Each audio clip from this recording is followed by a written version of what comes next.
ও মেয়ে, তোর বয়স কত? কি জানি গো, মা থাকলে বলে দিত। সেই যে বাড়ি দাঙ্গা হলো, শয়ে শয়ে লোক মরল, হিন্দুদের ঘর জ্বলল, মুসলমানের রক্ত ঝরল, তখন নাকি মা পোয়াতি। দাঙ্গা আমার জন্মতিথি। ও মেয়ে, তোর বাবা কোথায়? মা বলেছে গরিবদের বাবা হারায়।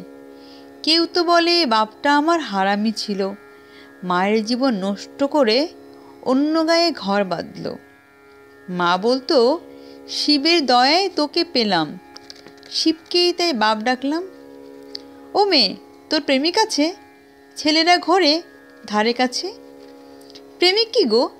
মিষ্টি মিষ্টি কথা বলে, স্বপ্ন দেখায় দিন দুপুরে, চুড়ি কাজল মেলাতে কেনায়, ঝোপের ধারে জামা খোলায়।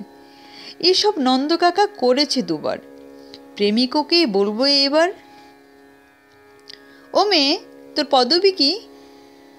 বাপই নাকি দেয় শুনেছি। পদবী থাকলে ভাত পাওয়া যায়? বাপের আদর কাদায় হাসায়, ওটা কি বাজারে পেলে? কিনবো তবে 2-10 দিলে। দামি হলে চাই না আমার, থাক তবে ও বাপ ঠাকুরদার। ও মেয়ে, তুই কি রূপসী? লোকে বলে ডাগর গতর সর্বনাশী, রূপ তো নয় চোখের ধাঁধা, যৌবনেতে কুকুরি রাধা। পুরুষ চোখের ইশারা আসে, সুযোগ বুঝে বুকে পাছায় হাতও ঘষে। রূপ কি শুধুই মাংসপেশি? তবে তো আমি খুব রূপসী।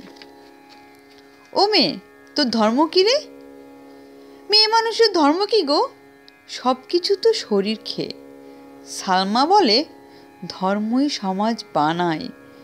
সন্ধেবেলা যখন দাঁড়াই, কেউ তো বলে না হিন্দু নাকি, সবাই বলে কতই যাবি। বিছানা নাকি ধর্ম মেলায়, শরীর যখন শরীর খেলায়। তাই ভাবছি এবার থেকে ধর্ম বলবো শরীর বা বিছানাকে।